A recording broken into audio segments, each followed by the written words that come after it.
Hi Mugglets! It's time to raise Wriothesley. He seems like a really fun character, so I'm quite looking forward to this. We relegated the farming down to a separate video, so we just gotta click some buttons. There's 40, 50, 60, and level 70. As usual, that's where we stop for now. We did get a C1. His C1 does sound really good, but for the showcase, I do want to focus on him as C0 because I think C1 does make a big difference, but it's not quite free to play, so we'll save that for God mode. Last thing to make him himself prepared is to raise the talents. As usual, we're just going to get everything up to 6. I do think his normal attack is the most important by far, so even though we're getting everything to 6, we're going to start with that just to signify it's more important if you have a limited number of skill books. I would think his elemental skill is the second most important, but the percentage doesn't go up that much. It's like 3% per level, and at C5 it's a burst upgrade as opposed to a skill upgrade, so maybe they're at least almost equal in terms of importance. But as usual, now that he's raised, it's a perfect time to do the good old talent and constellation overview. Of course, starting with his basic attack. As a pugilist, he's gonna be punching, and as a catalyst user, he's gonna be punching with cryo. His attacks are very fast and flashy. What's also really interesting with him is that he works similarly to Ito, in that you can do his skill or even dash and continue the normal attack combo. This is useful since his elemental skill buffs his normals. His charge attack is a jumping uppercut that also looks really cool. We will definitely be coming back to the charge attack a little bit later, but his normal attacks in a vacuum, that's basically it. Then we got his elemental skill, Ice Fang Rush, which is essentially a buffing ability. It'll massively buff his normal attack damage and his resistance to interruption. If you're actually attacking enemies instead of air, this will consume his HP, 4.5% of it per attack to be exact. These buffed attacks as well as the HP loss will only happen if he's above 50% HP. So while he does have a way to recover his own HP, it's not clear to me right now if he can get away with not having a healer. As you'll probably see in the clip, his HP can decrease very fast. This is where his first passive comes into play though. If Wriothesley's HP is less than 60%, he will obtain a Gracious Rebook. Then next time you do a charge attack, not only will this charge attack not consume stamina, deal 50% increased damage, but it will also heal him for 30% of his max HP. Unfortunately, you can only get one of these Gracious Rebooks every 5 seconds. Will that be enough to sustain him above 50% so he consistently gets enhanced normals?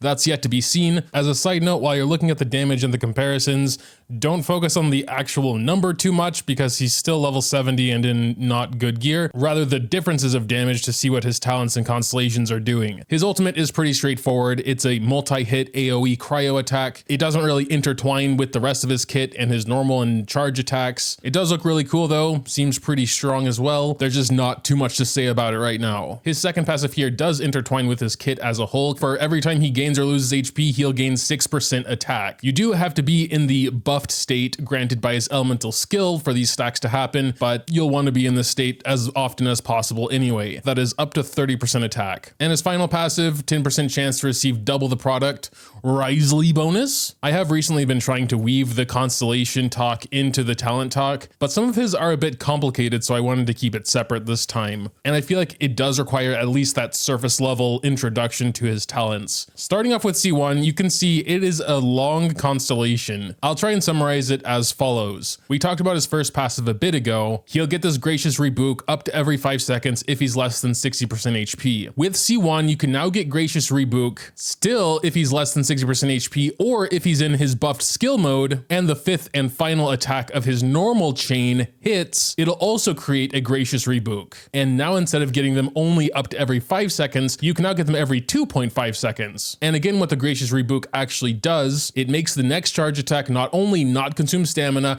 but deal an extra 50% increased damage and restore 30% of his max HP. It'll still do all that, but in addition, the damage bonus gained will be further increased to 200%, and when it hits while he's in the enhanced state, it'll extend the enhanced duration by 4 seconds. This C1 on paper seems absolutely insane to me, and the party doesn't stop there. His C2 just sounds crazy as well. This buffs his other passive, you know, the one that gives you up to 30% attack if you have the 5 stacks. In addition to that, it'll now also increase his ultimate damage by 40% per stack, we can have 5 stacks, 200% damage to his ultimate. Again, for C3, we're seeing the normal attack upgrade come back, which of course makes sense in his case. C4 will increase the amount you heal from the Gracious Reboot to 50% instead of 30% of his max HP. So it should pretty much full heal him. Obviously that wouldn't be good enough for a C4, so the second paragraph here seems to not have anything to do with the Gracious Reboot at all. So when Wriothesley is healed at all, and that healing overflows, aka he's getting healed more than he needs to, he's already at full HP or whatever, if he's on field when this happens, his own attack speed will be increased by 20% for 4 seconds. If he's off field, say you did a Barbara ultimate or whatever, then everyone's attack speed will be increased by 10% for 6 seconds. 20% attack speed is pretty crazy by itself. We're gonna need a lot of side-by-sides for the Constellation overview. If you appreciate the extra effort, drop a like, I would really appreciate it. C5 is his ultimate, which I was actually kind of expecting his skill, to be honest, but when you have C2 increasing it by up to 200%, yeah, I can kind of see that might be massive. And finally, the good old C6. His C6, interestingly enough, is just another massive boost to his special charge attack once you have one of those Gracious Rebooks. But yeah, it'll increase the crit rate of this attack by 10% and its crit damage by 80%, and it will create another attack dealing 100% of this special charge attack's base damage. This extra damage will also count as charge attack damage. So yeah, at C6, his charge attacks are going to probably rival his ultimate damage. Will be very interesting to see later. My first impressions on Constellations, C1 just sounds really packed, and then C2 with 200% burst increase. Honestly, all of them sound really good. I would probably be happy at C1, but I would be pretty tempted to go to C2. I'm pretty sure that was the longest talent and Constellation overview I've ever done. He is a pretty intricate character, and lots of his things change how he works. But yeah, for his artifact build, of course, we are going for the new hunter set. I have been farming this a lot, as you can see. Thankfully, he can get these stacks very easily. Of course, if you're going for a freeze Wriothesley, Blizzard Strayer is a really good option. You can actually get more crit rate from Blizzard if you're attacking a frozen opponent, though it has its limitations. Most bosses can't be frozen, and then even some normal enemies have high freeze resistance, so it's hard to freeze them. Vermilion Hereafter is a alright general set for him, gives him a lot of attack, though you have to keep in mind you have to do his burst to actually activate it. For other general sets, if you don't have any of those, you could just go like 2-piece attack, 2-piece cryo damage, like broken sets, In most cases though, I would just recommend Hunter. The only exception is if you're purely going for freeze, then Blizzard Strayer is probably a little better. As for stats, you build them like a standard DPS, attack, crit rate, crit damage, little bit of energy recharge, possibly some Element's Mastery if you are melting. Definitely going crit damage circlet as opposed to crit rate, especially if you have a signature, because that already gives you some crit rate. And then the Hunter set, well, we stumbled upon this crit damage circlet that has attack and EM, and so far it's only rolled into attack and EM. I was only gonna get to maybe 4 or 8, but it kept rolling into the 2 good stats there, so I was like, sure, why not? And the final roll is more EM. So yeah, maybe we'll try some melts. I have a very hard time melting with cryos like I do vaporizing with hydros, but I believe with a special team, it's easier to melt, so we'll try that. Benny and Jean, aka Sunfire. I think that's what it's called anyway. I'm not that versed in the meta, but that might be a way to get some easier melts. We'll see. I think it's usually used for vaporize. 29, that's a little low. And that's including this 5 crit rate we get from the weapon, which we are of course not going to use for the raising mode. I know Widsith is a good F2P option for him. I don't like Widsith that much because it's kind of RNG. At least in this case, everything here is good. The EM, especially if you're going for melt, but it does have good base stats, and it's one of the only non-battle pass weapons that actually has a crit stat. He can actually use a lot of the 5-star weapons though, like Wanderer's Bell, Nouvelette's Tome. For the showcase though, we probably are just gonna go for Widsith. If we do take a second cryo and have cryo res, that might actually be enough crit rate. It would actually be enough in like Blizzard Strayer. We can get 10% from Kaya's Goblet here. I mean, it's 70% with just the Hunter set. A second cryo in our team would give us 15% crit rate pretty consistently, because as long as they're affected by cryo, they don't need to be frozen. For team, we'll start with the one Cap Try just to see how bad it is. I don't really get it, but we have Mika, Zhongli, Yunjin, Wriothesley himself, of course. I mean, we got GRS, we got cryo res, we have 2 attack speed boosters, so Wriothesley's gonna be like punching at light speed. And I do like Zhongli for his shield, but there's absolutely no reactions happening here at all. I guess cryo crystallize maybe. Oh yeah, and I almost forgot. Faruzan, C6, let's go. Dory is also C6 now. I usually do this after summons, but I forgot. Kavez C4. Oh, they're both polearm users. There's been other times where I needed 2 Favonius lances, so we're gonna go ahead and raise another one. Oh, it is open. I thought I had an excuse to just not do that. The most important thing is that it's R5. We can at least run some domains with this team. We actually don't have any like special cryo supports like Faruzan for Animo, Mika for physical, Gora for Geo, Sara for Electro, etc. One of those have gotta come soon. And no, Shinha doesn't count, she's a 5-star. Though we should at least think about her. My main concern is that her like stacks will run out way too fast with Wriothesley because he's attacking so fast. Until C6 anyway. I actually don't think Mika is a horrible teammate, also because of his like passive healing, especially at C0 Wriothesley because his own healing is a little bit more inconsistent. And 24% attack speed is pretty massive. At C1 though, I'd probably replace him regardless. Yunjin's also pretty solid because she buffs normal attacks. Oh yeah, the Hydro domain that extends our cooldowns. Well, we couldn't get Yunjin's burst, but we're just gonna, man. Yeah, now Wriothesley's elemental skill has a 40-second cooldown on it, so that's really annoying. Thankfully, Wriothesley's basic attacks can get rid of the Abyss Mage shields. Let's do his ultimate. Yeah, got some 8k hits there, but yeah, I mean, it wasn't horrible. 1 minute 20 clear time isn't that far off because this domain kind of sucks. Got some decent drops though. Yeah, this probably wasn't the best place to try and showcase him, honestly. There's also no real way to get rid of the Hydro, so we're just always gonna have massive cooldowns. Oh yeah, now we're hitting for big numbers, like 20k. I think that's Widsith coming in. Slightly better 105 time there. Let's just use this last condensed resin and then do something else. Oh, we also need chaos devices. Freaking ruin guards would be an okay warming up showcase, I suppose. Let's go fight some ruin guards. All right, just doing the whole rotation here and then going to Wriothesley. Yeah, okay. I mean, we're still, yeah, there was like a 20k normal in there. Ruin guard's dead super fast. Well, this time, by the time we get to Wriothesley, the ruin guard's already almost dead. But there it goes. Yeah, they're not that hard. Let's try his burst. Ooh, like 13k hits. It's always hard to tell which Widsith buff we're getting. I know like a little note symbol comes up because if we're getting an EM boost, that's literally useless in this case. We'll check next time to see which buffs do what, I suppose. So swapping, okay, we definitely have the attack boost. We have like 3k attack now. And yeah, that seems to do a lot. That was a 20k hit at the end. So we got a thing with 3 notes. That was the EM boost. And you'll probably see we're not doing nearly as much now. Yeah.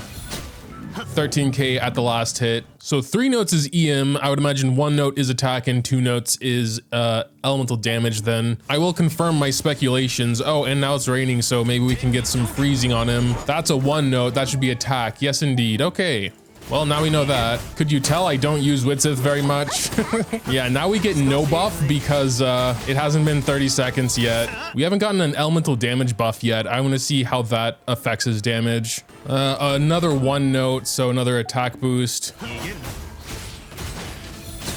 25k there at the last hit. We got a big ruin guard this time. Ah, finally, we got a 2 note. 142 cryo damage now. Oh my god, okay, that's definitely the best. That was like a 28k there. But at least in this team, even 1/3 of the buffs being almost useless, like EM, is not great. All right, 60 is good enough for now. But yeah, let's wrap up this team with the gear boss here. See how that goes. So, what buff did we get? Element bonus. Okay, that's why we're doing like 20k per hit now. I see. I mean, we almost killed him with like 1 rotation, so that's not bad. I know this isn't the tankiest boss ever. All right, but there he goes. I mean, overall, that was a pretty easy battle. I'm still not using Wriothesley perfect because I should charge attack more often. Mika is generally keeping us above that 60% threshold, but there are, of course, some times where he's not. And then just go ahead and go into E mode here. And yeah. 27k I just saw there at the end. We got the element damage bonus again. Okay, that makes sense.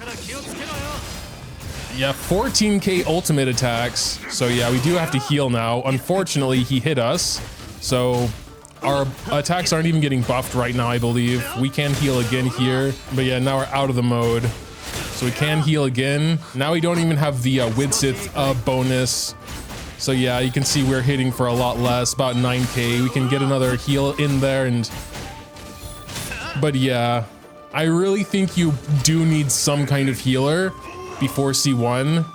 Even at C1, it could make it at least a bit more consistent. All right, that's all fine and good. I really do want to try this Starfire team. I'm not even sure if that's the right name, but Jean and Binny. I mean, we could try Shinha anyway. I need to refresh my memory a little bit because it's been so long since I've used her. But yeah, it's only the next 7 instances of damage that will actually be buffed by this with her skill. And Wriothesley will eat through those like instantly. So But I mean, with her burst, she will reduce cryo res by 14%. Unfortunately, she might also steal some of our melts because it does pulse with cryo. And also her first passive gives a cryo damage bonus. We do have her at C1. I forgot what that does. Oh, her E can be used twice. Okay, that rotation will get pretty complicated then. Since I finally got my Jean to C2, she would also increase attack speed, which is nice for Wriothesley. So I've never actually tried this strategy, so bear with me here.